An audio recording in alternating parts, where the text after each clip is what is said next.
Hey, it's Ron Gula from Gula Tech Adventures, and this week we are talking about election security with the founder of VotingWorks, Ben Adida. Ben, how are you? It's great to be here, Ron. I'm doing great. How about yourself? Doing good, doing good. And I also want to thank you. You were one of our first interviews, one of our first guests on the Gula Tech Adventures channel here. You are the first one to come back. Well, I had a good time the first time, so good to come back. Good to see you in person this time. Good to be on the video. So, yeah. Excellent. So, we're going to talk a lot about election security, which can be, a trigger for some people. Mm-hmm. But we're going to try to focus on the cybersecurity aspects of it, right? Sounds Confidentiality, integrity, availability. Yep. But also, I'm going to put you on the spot for some of the conspiracies that are out there and whatnot. So, but for people who didn't see the last video, Yeah. tell us a bit about your background and how you started VotingWorks. Absolutely. So I'm Ben Adida. I am the founder of VotingWorks. We're a nonprofit vendor of election technology. Everything we do is open source. We've been around for a little over 5 years, and it's been an incredible ride with a lot of impact. But how I got into this, which was your original question, I've been interested in cryptography and security since basically undergraduate. I would say even before undergraduate, when I was reading magazines before getting to college and reading about this mystery science of cryptography. And voting, I got interested in while I was an undergraduate, because it's kind of this fascinating combination of security topics and public policy and democracy, right? And that's kind of it's the way that I discovered that my passion is right at that intersection of security, cryptography, and public good, and public infrastructure. That's excellent. And so VotingWorks is a nonprofit. Yep. But you're basically you make everything, like if I want to do a high school election for who's going to be the prom king and queen, I could do it with VotingWorks, right? I got the voting booth, I got the ballots, I got the counters. Yeah. What are the things that VotingWorks does? Yeah. So we are focused on public elections, but you're absolutely right that you could use the equipment that we build to run a high school election. We focus on U.S. elections, and we focus on the way U.S. elections are carried out, which is almost entirely using paper ballots, and with the equipment needed to produce those paper ballots, to tabulate those paper ballots, and to report on the results. So we build the entire product suite for that. And you're right, at the beginning you said, oh, you're a nonprofit, but you actually build things. And that's right, we're a nonprofit that builds a product. I think of us the way I think of Firefox, right? And Mozilla. Mozilla is a nonprofit, they make a product. The goal of Firefox is to set a better example for what the web can be. It was the first open source browser, the first browser with a clear mission to be a user agent, right? That the user controls. And I think it set the bar for what other browsers needed to be competitive. That's exactly how I think of what we're doing at VotingWorks. We're setting the bar for, or at least we're trying to set the bar. That's our goal. We're trying to set the bar for what we think a modern, secure voting system in the U.S. should be. And you've had some success, right? So we've got some VotingWorks swag here. Vote free or die, right? So that's kind of cool. So that's the great state of New Hampshire. That's correct, right? Yeah. And so what are you doing in New Hampshire? So New Hampshire is one of the states that has currently older voting equipment. The last time they purchased voting equipment in the state was a little over 30 years ago. And that equipment has served them pretty well, but like most technology that's 30 years old, it's starting to fall apart. And it just so happens that the equipment they have, you can't find replacement parts for it anymore. So they're looking at purchasing a new modern system. In New Hampshire, that decision is made by localities, right? Towns and cities decide what equipment to purchase, but they have to purchase from an approved menu that is set by the state based on state standards. And so I'm really, really proud to say that we are the first new vendor certified in the state of New Hampshire in those 30 years. In fact, our machine is the first new machine, period, certified in the state of New Hampshire in 30 years. So in the coming general election in New Hampshire, if you vote in New Hampshire, you're either using a 30-year-old machine or you're using VotingWorks. Those are the only two options this fall. Very, very cool. So when I said you're like a one-stop shop for voting, you do everything. Like you print the ballot, Yes, you read the ballot, correct. you can cast your vote electronically on the machine. Yeah, so there is an accessible voting machine for voters that need to use a touchscreen or voters who prefer to use a touchscreen. Even that one produces a paper ballot. And then you count the votes. Correct. And so let's talk about all this stuff, Let's do right? it. All right. So let's say I want to hack the election, right? So let's start with mail-in ballots. A lot of people talk about that. So what are some attacks? If people are going to, what are some of the things you are going to be preventing when you're printing that the ballot with voters? What are some attacks that you're preventing? Yeah. So let me talk more broadly about the threat model of mail-in voting. I think it's important to think about it. And when I say we offer the full suite of voting, actually, there's a couple of things on mail-in voting that we don't do yet. So things like signature verification, scanning of envelopes, we don't do, those products tend to be for larger jurisdictions, which is not quite where we are yet. So we don't do that yet. But I can tell you about how it's usually done. And the threat model for mail-in voting, you're obviously going to be worried about, well, is this ballot coming from an authorized voter, right? And so you have the problem that exists in all elections of, is this an eligible voter? Have they already voted? Because you can only vote once, right? And then the additional threat you want to think about when you're doing mail-in voting is the authentication is completely different than if the person's there in person, right? So for mail-in voting, most of the time in the US, in fact, everywhere that I know of, it's done through signature verification. So at the time that you register to vote, you're putting your signature down, right? And that's on the record.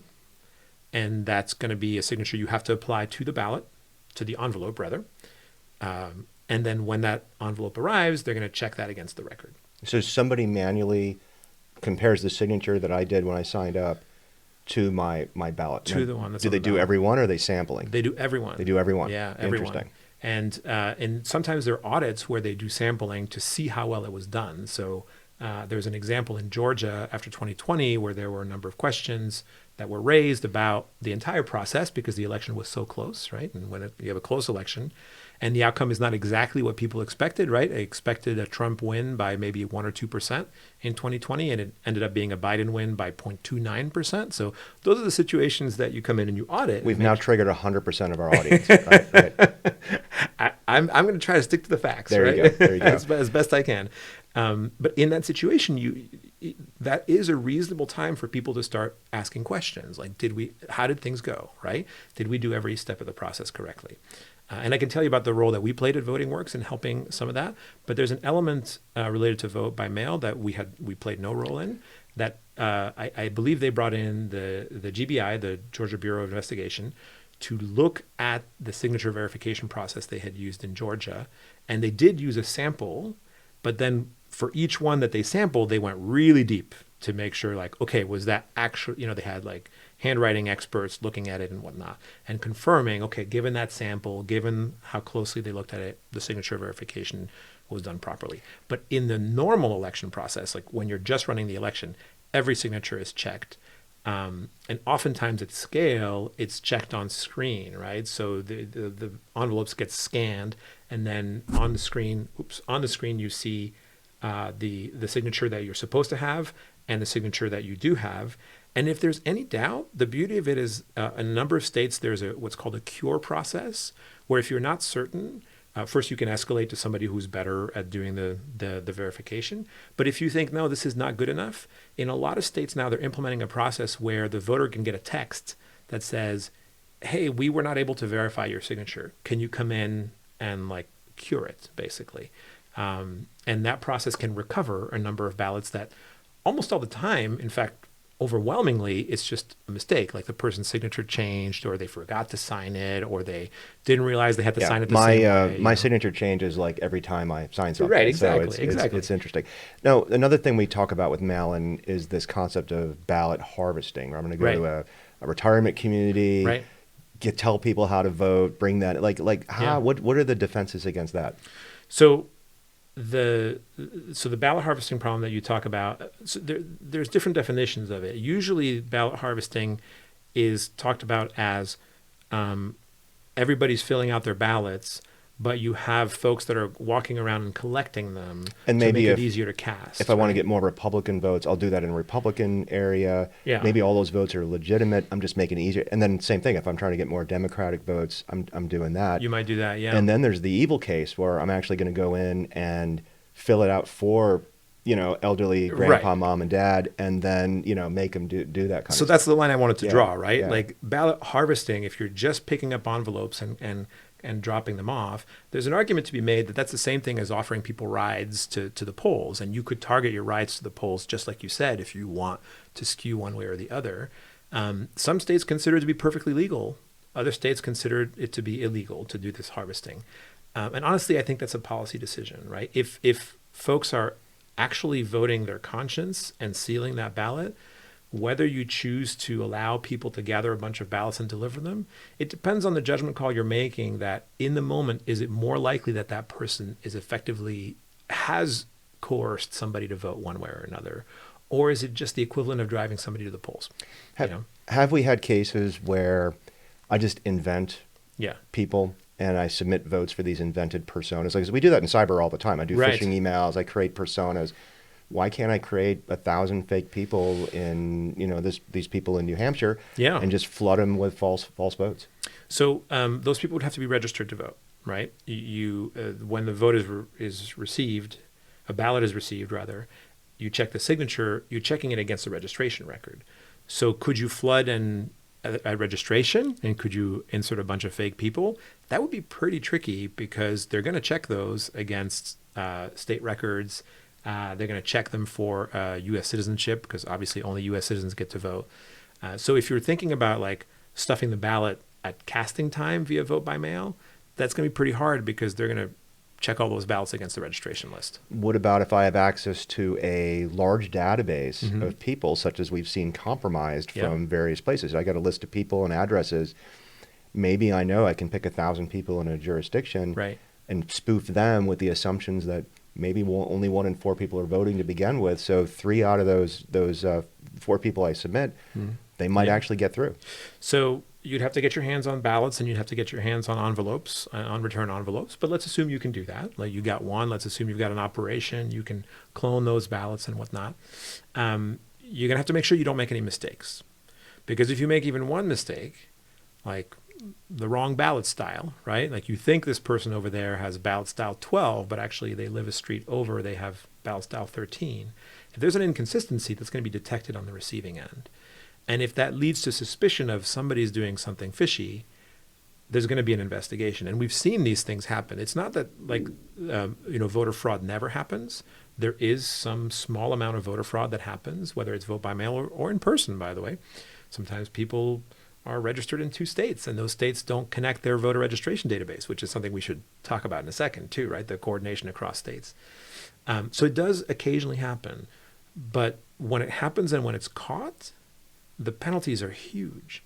So the mechanism really that we use in the US to make sure that this doesn't happen to any degree that could affect the outcome of an election without also disenfranchising voters. Because if you make the obstacle for voting super high, like authentication has to be by smart card or thumbprint or whatever it is you want to do, oh yeah, you're going to rule out fraudulent votes, but you're also probably going to prevent a bunch of legitimate voters from actually casting a ballot. So the mechanism that we've chosen in the US is let's make it relatively easy to vote, but the penalty, if you're caught doing anything fraudulent, is really harsh, right? And you see people going to jail for sometimes very small mistakes, but if you're convicted of it, you're going to jail. That's a good point. What's the issue with interstate? If I'm registered in 2 states, I get to vote twice? So the issue with interstates is that with coordination of registration lists across states is that the states run their elections. That is how the Constitution is set up, right? The Massachusetts decides how to run its elections, California, Texas, Mississippi, all these states decide how they run their elections and they maintain their voter lists. Now they do check for U.S. citizenship and whatnot, but there isn't a national voter list against which you can check to make sure was this person registered in a couple of different states. So in fact, sometimes people are registered in a couple of states and they do end up voting twice. If they're caught, again, they're going to jail. Like that's quite bad. but there is a question of, well, can we prevent this from in the first place, right? And so there is notably one critical effort that's called ERIC, which is run by a nonprofit that is actually a coalition of states. So the governing body is the member states of that organization, where there is a privacy protecting protocol for coordinating these voter lists across states, and states will regularly get dumps of data of people you might want to double check. We think they've moved out of state, that kind of thing. And they've existed for a number of years. They're a great organization. Unfortunately, things got politicized around ERIC in the last couple of years. I think it's really unfortunate, and some states have backed out of ERIC. I think it's a bad call. I think those states will benefit if they rejoin ultimately. We got a storm going on. But I don't think I've ever recorded a podcast or an interview here with a thunderstorm. So well, we're going to see how well the equipment's insulated from whatever. Talk about elections, Yeah, that's right. That's right. So that's what happens. All right. So we've talked about the mail-in stuff. Yeah. Which ultimately results in a paper ballot. Yeah. But when I go in person, yes, people are like, oh, I need an ID. Right. What does having an ID or not having an ID really, really accomplish? And people say, well, I need an ID to get on an airplane. Right. Why do I need, what are your thoughts on that? So I go back and forth on that. I do think the arguments for having an ID are often they're pretty reasonable, right? Like you said, people have IDs. Why don't they use the ID? And then the counter arguments are, well, actually, there's a number of folks, usually poor folks who may not have a driver's license. If they don't have a driver's license, do they actually have a state ID? And so is this disenfranchising them in some way? And I don't know for sure. What I do know is different states have different policies. And it seems to be that the fraud level is still quite low. So my take is it's not high on my list of concerns if a state does not have a voter ID law. And I guess it's not that high on my list of concerns if they do either, right? It's not. I understand that there may be cases where some folks may be disenfranchised, and I think we should do a little more studies on that and make sure that that's not happening one way or the other. But unfortunately, it is another thing that's become a little bit political, where it's like, well, if you're Republican, you want voter ID laws, and if you're Democratic, then you don't.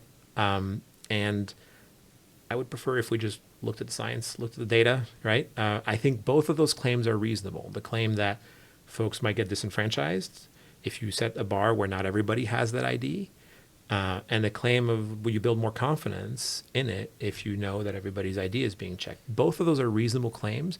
So let's look at data and let's see how it's going. So another one along those lines, we talk about IDs, we talk about immigrants, right? So there's some immigrants who are not documented, they're here illegally, however you want to talk about it. Some states are letting them drive. Yep. So has any state, to your knowledge, allowed someone who's not a U.S. citizen to vote in a national election? Not to my knowledge. Yeah, not to my knowledge. But from what I understand, in the states where they have, and there are states that are considering letting non-citizens vote in local elections, right, which they have the right to do, and they can choose to do that. To my knowledge, whenever these proposals have been considered, there is a significant investment and a significant thinking around how do we make sure these folks don't mistakenly end up on the voter list? Because we do have automatic voter registration where when you get a driver's license, it gets sent over, you're automatically registered to vote, which is a great thing in my mind, right? That you have one less thing for citizens to think about. But of course, if you're giving driver's licenses to folks who are not citizens, you got to build the thinking into that to make sure they don't mistakenly end up on the voter list. To my knowledge, that hasn't happened. And to my knowledge, the precautions have been put in place. So now I'm getting ready to vote. Yeah. And do I go and touch the voting machine? Is that a VotingWorks machine? That's a great question. Yeah. So there are two main ways to vote today in the U.S. And there's a third one that I'll mention that is on the out, but it's still happening in a few places. The two main ways to vote are you're given a ballot, a bubble ballot. You fill in the bubbles next to the candidates that you want, and you put your paper ballot through what's called a precinct scanner, which is a machine that will scan and validate your ballot immediately and give you some feedback if you filled out two bubbles in the presidential contest, for example, and say, hey, did you mean to do that? And if you're thinking like, well, how often does that happen? It happens often because not everybody understands how bubbles work or how computers read bubbles. So it's fairly common for somebody to fill in a bubble and go, oh, wait, that was the wrong candidate. Then they cross out the name and they go fill in the other bubble. And then, the scanner sees two filled in bubbles. It doesn't know what to do with that, right? And so it is an important rule of voting technology that if you have a chance to tell the voter, I'm not sure how to read that ballot, you give them a chance to correct that ballot. So that's the main way that folks vote in person in the U.S. The second way that folks vote in person in the U.S. is using a touchscreen machine, either the touchscreen or an accessible controller if you need it, or a sip and puff device if you need that. And the audio. What kind of device? A sip and puff device is a device for voters with disabilities, for people with disabilities, that allows them to sip and puff on a controller that's usually theirs. It's their controller, and it gets plugged into like a 3.5 millimeter jack into the machine. Yep. And that's two signals, right? Like sip and puff, and you can navigate the entire voting interface with that. If you can see the screen, then that's great, that you don't need anything more. If you can't see the screen, if you're also visually impaired, then you might have an audio track, right?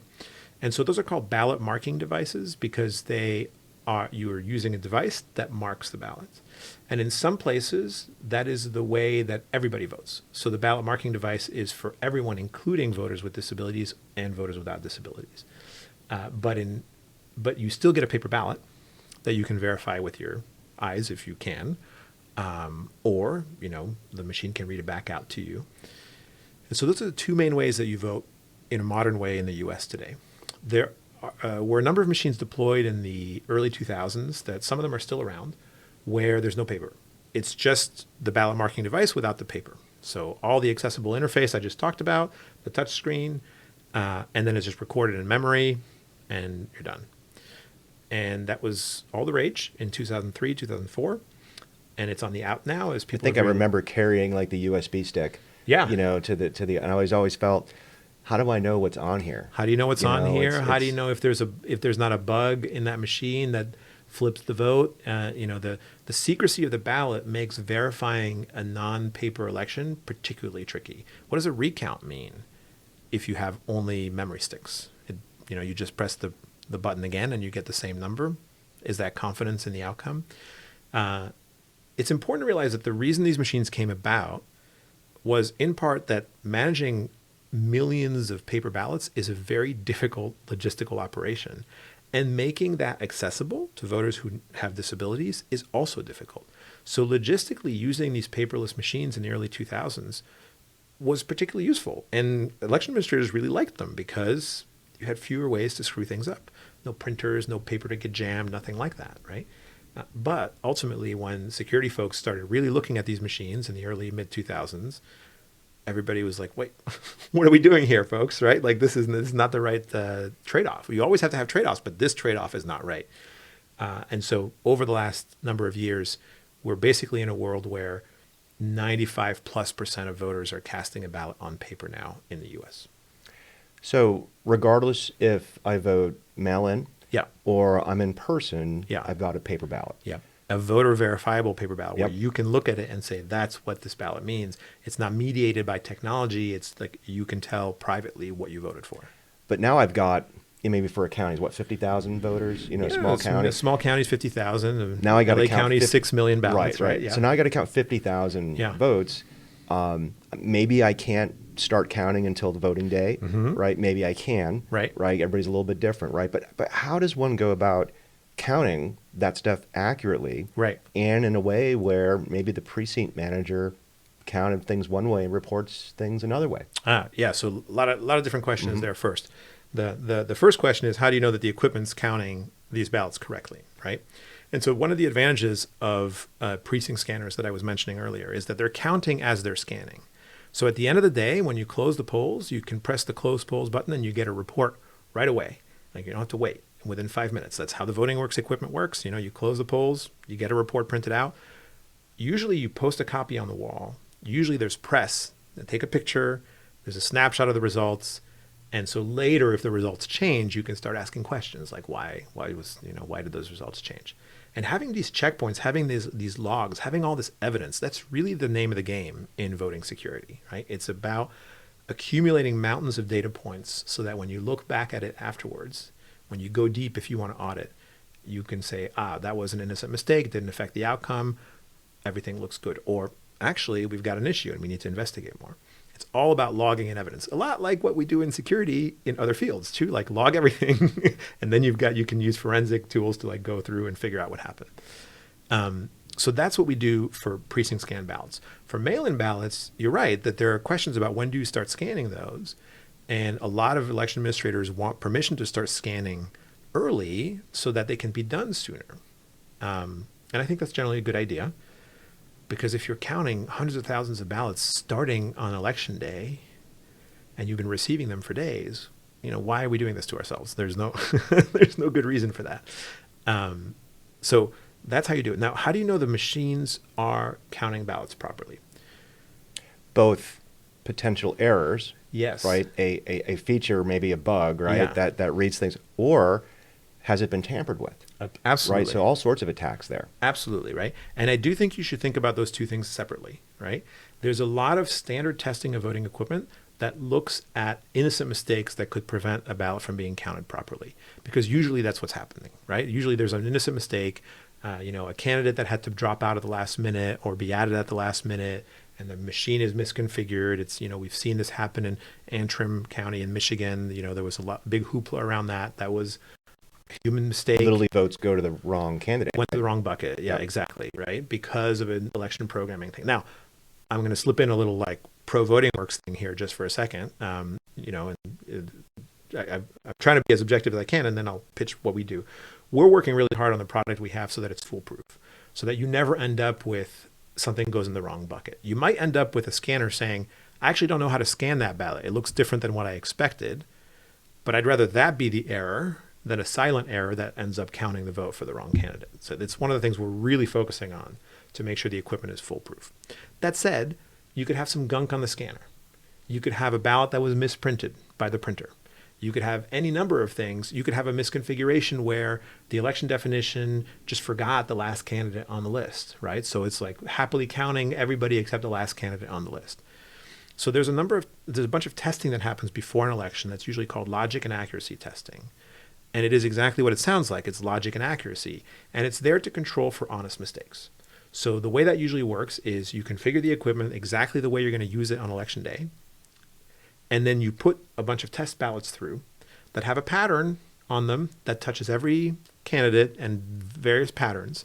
And then you look at the results and you compare that with the hand count of that pattern.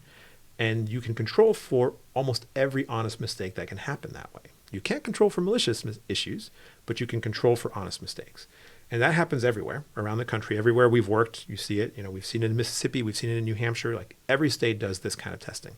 Usually it's open to the public. So the public can go and attend and watch this done usually a week before the elections. And then when that's done, you power down the scanner, you seal it, you put it away, and it's like ready to go. You don't reconfigure, you don't do anything. Like it's just ready to go, and you've tested it appropriately. So that handles a number of issues, but then there's a few other issues that can happen that are not caught by this. One is if something happens between testing and election day.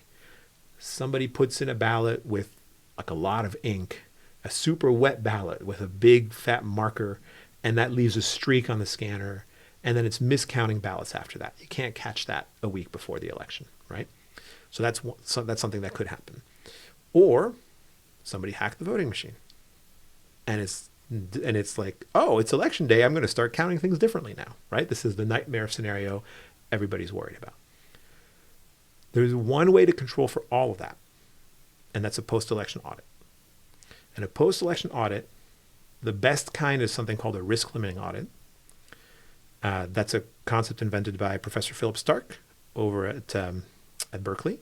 And so what is a risk-limiting audit? Yeah, so a risk-limiting audit, the reason it's called a risk-limiting audit, or RLA, is that it is meant to limit the risk that if the scanner made mistakes that affect the outcome, it limits the risk that it won't get caught, if that makes sense. There's a couple of like little negative logic gates here to interpret, but the point is if you run this audit, which is an audit based on the margin of victory, and looks at ballots, a sample of the ballots, it's a statistical audit, you can gain a certain level of confidence that the correct winner won. So if there's 50-50 split, a Yeah. small error could flip the vote. If you have If it's 90% for one candidate, 10% the other, unless you've got massive fraud, yeah. a little bit, even 5% of fraud is not going to change the outcome of the That's election, exactly right. right? So you don't need to look at quite as many ballots, right? Yeah. One way we talk about it, and I'm cutting you off, so tell me if I'm I'm going to tell you this thing, and then tell me if I'm forgetting something. Think about like a giant jar of marbles, right? Some blue and some red marbles, right? And I tell you 90% of these, you can't see the jar. I tell you 90% of the marbles are red, 10% of them are blue.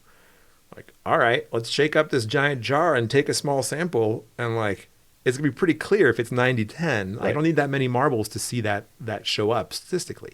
If I tell you that it's like 51-49, you're gonna need to see a lot more marbles to get confidence in that ratio. That's exactly the notion of a risk limiting audit. The tighter the margin, the more ballots you look at. But the surprising thing is that in a number of cases, you actually don't need to look at that many ballots. And so you're able to very efficiently check that the result was correct. And by the result, I don't mean the exact number. I mean the correct winner, right? You're not validating the exact count. You're just validating that mistakes couldn't have flipped the result. So if you do a risk limiting audit, Yeah. and you do find that there's a chance, then you got to do a recount. Correct. So the beautiful thing about the risk limiting audit is that it is something you can do as a matter of course, as part of your normal hygiene of running an election. And if it fails, it has an escalation process. Oh, I wasn't able to confirm by looking at this small sample of ballots. Now I'm going to look at a larger sample.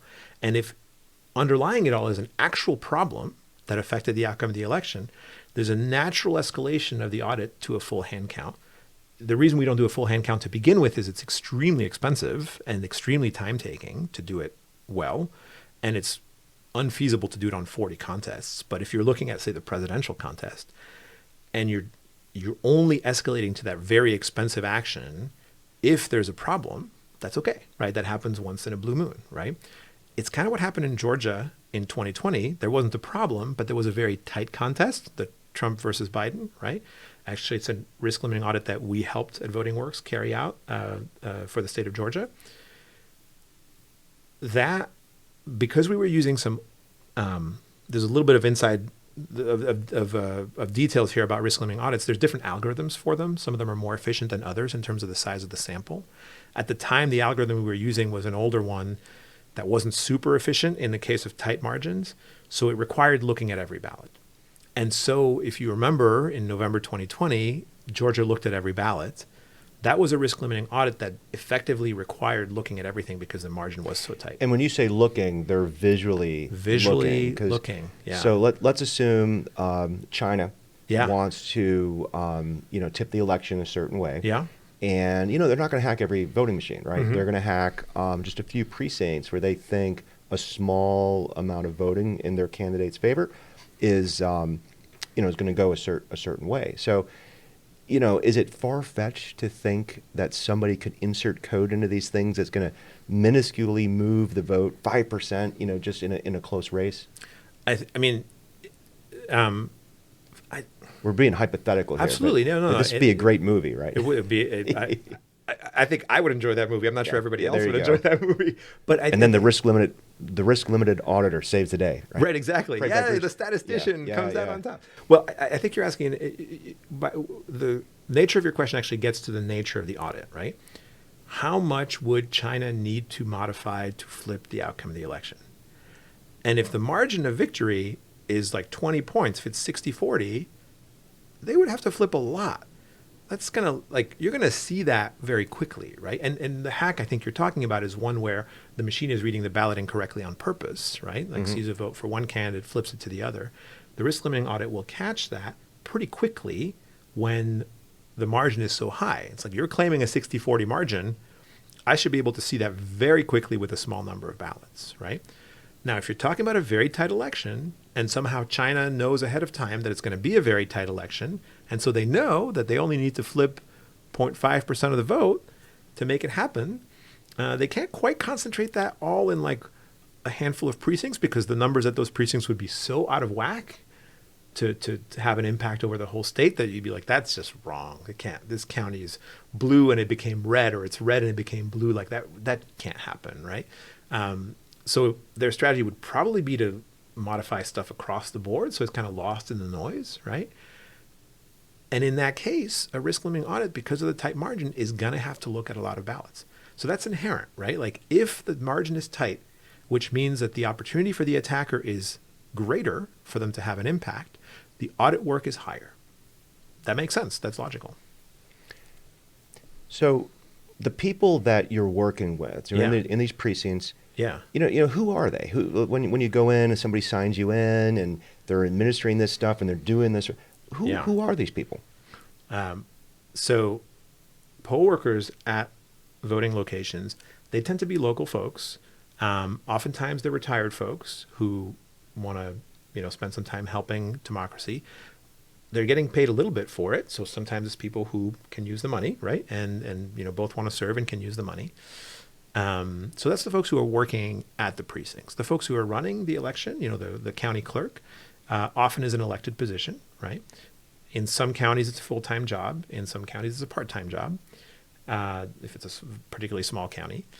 And then in some states, it's run by the town. So in New Hampshire, it's towns that run their own elections, and it's the moderator of the town. The person who moderates the town hall meeting is also the person who runs the election.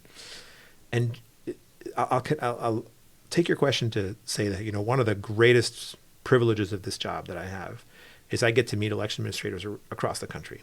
We spent some time in Mississippi, we spent time in New Hampshire, we spent time in California, Georgia, et cetera, Michigan. And there is this beautiful dedication to democracy that unites every election administrator I've met, whether they're from deep red county in Mississippi or deep blue county in California. They all understand what they do extremely well. Remember, most of these folks signed up for what is supposed to be a really boring job, right? Vote free or die, right? Right. There we go. There for we New go. Hampshire, yeah. Most of these folks signed up for a job that's supposed to be kind of in the background. Who really knows what the clerk does in a county, right? And in the last few years, they've been thrust into the limelight, and a lot of them weren't really ready for that. That wasn't part of their training. It wasn't part of the job description, right? But these are folks who are usually working incredibly long days, especially on election day, under high pressure. And the thing that unites them all is they want to make sure every vote counts. And that's the thing I can say, that's the thing that gives me optimism at a time when our politics are a little fractured in this country, right? It doesn't matter what party affiliation these clerks are across the country. Every single one I've met cares about every single ballot. So in cyber, Yeah. we get a lot of people who have imposter syndrome, right? Yeah. We've got a lot of great people in our field, but that creates this barrier to entry. Like, how do I do cool things like that person and stuff? And we want to be more inviting and reach out. Can cyber people volunteer for these things? I mean, would they? It's a different form of policy and auditing, but I think that they would be better cyber people if they were involved with elections. So that's a really great question. I generally tell anybody who wants to learn more about elections, go be a poll worker. It takes usually 2 to 3 hours of training. And yeah, you probably have to be there all day, so you're probably gonna have to take a day off, right? If you want to help out, but you will learn so much about the process of elections, and it's just a wonderful experience. You'll be exhausted, but it's a wonderful experience. Now, there are ways in which cyber folks can help in other ways too. A lot of county clerk offices, they have like standard IT issues that they need to deal with, right? Like, how do they secure their mail server? How do they do this? How do they do that, right? And you can't just jump in and be like, I'll help you right away, because they got to vet you and all of that stuff. But if you're interested in putting in the time and offering help, you should absolutely reach out to your clerk in your county and show them what you can do. And there's a bunch of standard IT issues that they have to deal with that you can almost certainly help with. I definitely think that election security and just election integrity is a critical infrastructure, right? I I mean, agree. it's water, power, tech. I'm like, voting security is a big deal. Yeah. Because even if it's not flipping a bit for an election, even if the Russians or Chinese just try to cast doubt on an election, that's an attack against democracy. Absolutely. Which is slightly different than just getting their candidate elected, so to speak. Yeah, all right, so a couple more VotingWorks questions. Let's do it. Then we're going to get into some sci-fi stuff. All right, let's do it. All right, Let's do so So VotingWorks, you have software, Yes, it's open source. all open source. Where can people go to find it? Have you had bugs that people reported, or do people Yeah. test this with security auditing tools? So we've had mostly documentation bugs reported. We haven't had we had an issue where we were having a conversation about one very particular technical issue around how we sign the output of the voting machines. You had asked earlier about how do you know that somebody isn't modifying the results? Well, on VotingWorks machines, which are built to the latest federal standard, every output file is digitally signed by the equipment. That equipment has a certificate. The secret key is in the TPM. So like we're doing very cool and I would say now modern standard stuff, but it's going to be hard for you to modify that. The point is that The code's on Git. The code's on GitHub. Yeah. yeah. Sorry. So you were asking like, what was the? Do we get bug reports? There was a whole conversation about how do we continually export the data to the USB stick, but still sign it properly. We got some community members involved, and there's a GitHub issue where that discussion happened, and we landed on design based on a lot of input from folks, which was really cool. But the code's on GitHub, github.com/votingworks. There's a number of packages there, but the main one is VX Suite, VXSUITE. Take a look. It tells you how to run the code. You can run it in dev on your machine. Yeah, all open source. And then what about the hardware? So the hardware we're actively working on, and I'm going to share with you some CAD that you can take a look at. We will also open source that. We're in the process still of figuring out how to do that well. It's a little bit of a less well-trodden path than open sourcing software. But my goal is that all of this, hardware and software, be out there for the public to see for transparency purposes. But then also if somebody wants to use all of this in another country, for example, where we're not operating, go ahead. Like go make the hardware that we've specified. Go install the software that we have. If we make something that's cool enough and good enough that another vendor in the US wants to use it, go for it. I strongly believe that we need to be, rather than siloing different vendors in the space, doing a lot more collaborative work. Because ultimately, this is not a giant market. This is not like a multi-billion-dollar market of voting technology. And so the idea that every vendor is going to reinvent everything on their own is a little goofy. Very interesting. All right. So Yeah. you've kind of sold me on casting a vote, counting the vote is secure. So, if I'm an evil AI overlord and I want to like change something, what can I do, right? So what impacts voting? News stories about voting precincts closing early. Hey, false stories. There's a power outage at this precinct. You need to go to this one, which is totally bogus. We've seen that. Right. And we've even seen, we had the Joe Biden robodial. Yeah. Right. Somebody pretended to be Joe Biden. I think they used 1111 Labs. Yeah. Which you might hear voices from that on my animation stuff. Okay. But anyway, Nice. but there's a lot of stuff that can be done to kind of get people in the wrong places. Yeah. And then even at a higher level, if I'm running for president, I might say some stuff that's not true about my opponent. Right. That's a form of disinformation. So where do you see all that? And, people are gullible, right? At the end of the day.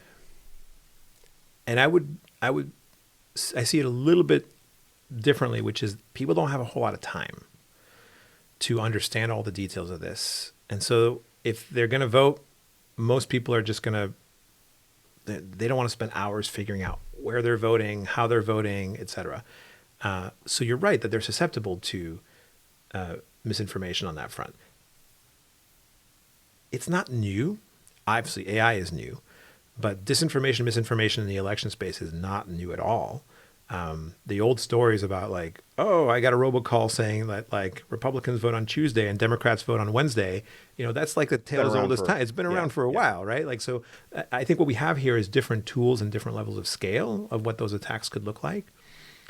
And I think election officials are paying attention. I see them. There's a number of workshops that they're going to understand what the threat is. Fundamentally, I don't think it's a different kind of threat. It just potentially is a different scale of the threat. And the solution's probably the same, which is having clear official sources of information.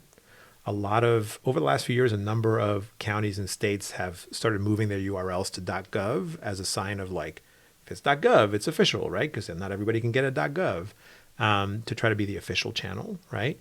Also, places like Facebook and Google have done more to try to get official sources of information that they can surface in their search results, so that you can't game the algorithm as well to send people the wrong information. It's funny, even here on this channel, Yeah. we've done voting and election security. Just mentioned it.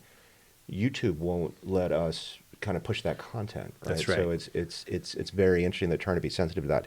Yeah. All right, so it's nothing new, but it I don't could think be so. a big deal. It could right? be. Yeah, it's hard to predict. Stories spread. I mean, everybody's got their favorite. Oh, the media suppressed this or they enhanced this. I mean, this game's been going on for a long time. It has, yes. All right, so different question. Let's do it. Why can't I use my phone to vote? That's a great question. And I think oftentimes when that question is asked, you'll see a lot of election security folks just say, "Ugh, like I don't even want to go." It's so obvious. I don't think it's obvious. I think it's actually quite subtle why I don't think you can do that today. And ultimately it comes down to, because your vote is secret, we need to give you, the voter, a moment where you are alone with the official record of your vote, and you can confirm that it is your vote. And there's no hacked technology that could get in the way of that, because no one else can confirm it for you. It's not like what's in your bank account. It's not like the conversations you're having with your doctor, where inherently somebody else can confirm it for you. Your bank is making sure that the numbers add up, and if somebody hacks into your account, they're going to have ways to detect that and all of that. You know, your conversations with your doctor, again, it's not just you, it's your doctor, right?